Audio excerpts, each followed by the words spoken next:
السلام علیکم دوستوں، welcome to YouTube channel. Pakistan اپنی کلچر، ہسٹری اور ڈائیورسٹی میں کافی وسیع ملک ہے، لیکن اس نے اپنے وجود کے بعد سے مستوار معیشت کی مشکلات کا سامنا کیا ہے۔ اس ملک کے مستوار معیشت کے پیچھے کی وجہ پرانی ثقافتی اور غریب حالات کی مثال ہے۔ آخر اپنے کلچر میں کافی رچ ہونے کے باوجود پاکستان میں ایسا کیا ہوا جو اس ملک کو اب تک کرائسس سے باہر نکلنے کی اجازت نہیں دے رہا؟ دوستوں، ایسے کون سے مسئلے ہیں جو اس ملک کو ترقی کرنے سے روکے ہوئے ہیں؟ 1947 سے لے کر آج تک پاکستان صرف کرائسس میں ہی ڈوبتا ہوا نظر آیا۔ 1947 میں پاکستان برٹش ہندوستان کے تقسیم کے بعد ایک مستقل ریاست کے طور پر ابھرا۔ یہ ملک اس نئی آزادی کا انعام تھا، لیکن اس کی تقسیم نے کروڑوں لوگوں کے ڈسپلیسمنٹ اور معیشتی وسائل کی تقسیم کا نتیجہ پیدا کیا۔ پاکستان کی معیشتی مشکلات کے حوالے سے گفتگو کرنے پر اس کے راستے پر اثر ڈالنے والے ثقافتی نقشوں کو تسلیم کرنا لازم ہے۔ اس علاقے کی مقامی اہمیت، جو انڈیا، چائنا، افغانستان اور مڈل ایسٹ کے درمیان واقع ہے، اس نے اسے عالمی طاقت کا مرکز بنایا ہے۔ اس کولڈ وار دور نے ثقافتی ٹینشنز کو مزید بلند کیا۔ دوستوں، پاکستان نے خود کو یونائٹڈ اسٹیٹس کے ساتھ جوڑنا تھا، جبکہ انڈیا سوویت یونین کی طرف ٹلٹ کر رہا تھا۔ پاکستان کی معیشتی پزل کا اہم حصہ اس کی غیر ملکی مدد پر بھروسہ کرنا ہے۔ کئی مختلف اداروں سے ملنے کے باوجود ملک نے مستوار معیشتی ترقی حاصل کرنے میں مشکلات کا سامنا کیا ہے۔ اس معیشتی پزل میں ایک اور چیز بہت اہم ہے، جو کہ پاکستان نے کئی مرتبہ فوجی کوپس اور سیاسی بے ترتیبی کا سامنا کیا ہے۔ سول اور فوجی حکومتوں کے درمیان کی یہ تیز تلوار کے کھیل نے صدیوں تک مستوار معیشتی منصوبوں کو خراب کیا اور سرمایہ داروں میں اعلان جنگ پیدا کیا ہے۔ پاکستان کی معیشت ہمیشہ سے زراعت پر مبنی رہی ہے۔ اس کے عظیم حصے سے لوگ اپنا گزارا چلاتے ہیں، لیکن اس سیکٹر کو پانی کی کمی، پرانے کاشتکاری کے طور طریقے اور ناقابل انفراسٹرکچر کا سامنا ہے۔ کاشتکاری سیکٹر کو تجدید نہ دینے کا نتیجہ ہے کہ آمودی ترقی کو روکا گیا اور معیشتی مشکلات میں اضافہ پیدا ہوا۔ ضرورت سے کم بجلی اور ناکافی انفراسٹرکچر پاکستان کی ترقی میں بڑی رکاوٹ پیدا کرتا آیا ہے۔ بار بار بجلی کاٹنا، جو لوڈ شیڈنگ کے طور پر معلوم ہوتا ہے، لوگوں کی روزمرہ کی زندگی کو متاثر کرتا ہے اور غیر ملکی سرمایہ داروں کو تنزل کرتا ہے۔ مستقل تعلیم سے محرومی بھی ترقی کے راستوں میں رکاوٹ ڈالتی آئی ہے۔ دوستوں، تیزی سے بڑھتی ہوئی آبادی نے پاکستان کی معیشتی مشکلات کو مزید بڑھا ڈالا ہے۔ دھماکے دار آبادی نے پہلے سے موجود رہائشیوں پر بوجھ ڈال دیا ہے، جس کے نتائج میں بے روزگاری اور تنگ دستی میں اضافہ ہو رہا ہے۔ اس ڈیموگرافک مشکلات کا حل مستوار معیشتی ترقی حاصل کرنے کے لیے لازم ہے۔ مستوار تجارت میں امبیلنسز اور بلند ملکی قرض کی مقدار نے پاکستان کی معیشتی مشکلات میں اہم کردار ادا کیا ہے۔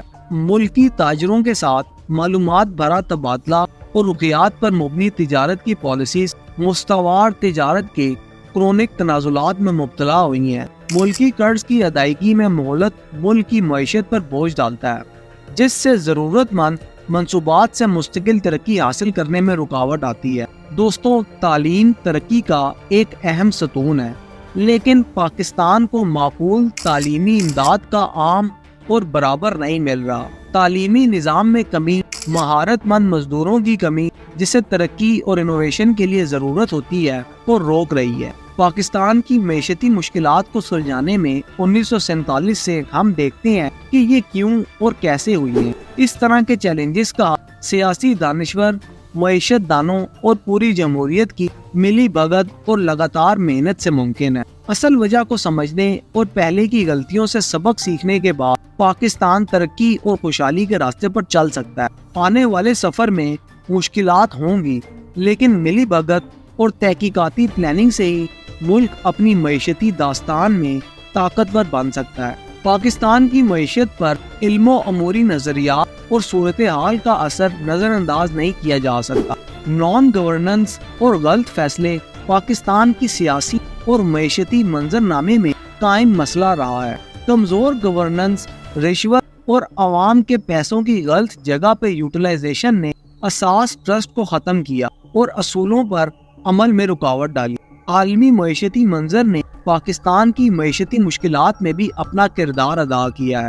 عالمی سرمایہ پرائسز میں تبدیلیاں خاص کر انرجی سیکٹر میں پاکستان کی معیشت پر اثر انداز ہوتی ہیں۔ اس کے علاوہ عالمی تجارت کے پیٹرنز میں تبدیلیاں اور بڑے ملکوں میں سرمایہ داری کی کمی ملک کی ایکسپورٹ اور ریمیٹنسز پر اثر ڈال سکتی ہیں۔ پاکستان فطری آفات جیسے کہ سیلاب اور زلزلے کے اثر میں بھی آتا رہا ہے۔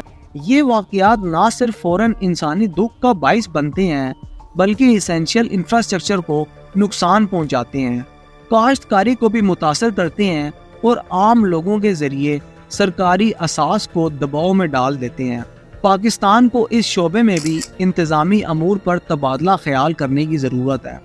21 سینچری میں ٹیکنالوجی کی ترقی سے دنیا بھر میں معیشت میں اضافہ ہوا ہے، لیکن پاکستان نے ٹیکنالوجی کے انقلاب کے ساتھ قدم بڑھانے میں مشکلات کا سامنا کیا ہے۔ تحقیق و تجدید پر زیادہ زور دینے کی کمی، ساتھ ہی تجدید میں کم انویسٹ کرنے نے ملک کی دنیاوی منزل تک رسائی میں رکاوٹ ڈال دی ہے۔ سماجی انقلاب اور بڑی تعداد میں غربت پاکستان میں آج بھی اہم مسائل ہیں۔ سوسائٹی کے مختلف طبقوں کے درمیان معیشتی فرق سماجی ٹینشنز کو مزید بڑھاتا ہے اور انکلوسیو معیشتی ترقی میں رکاوٹ ڈال دیتا ہے۔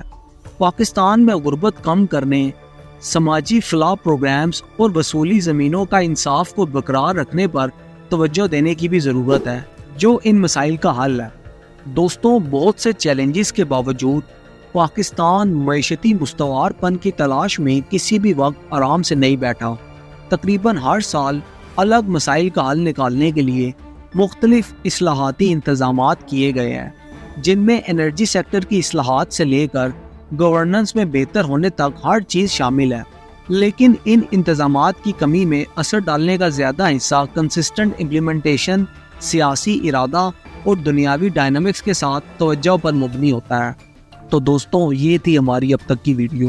امید ہے آپ کو پسند آئی ہوگی۔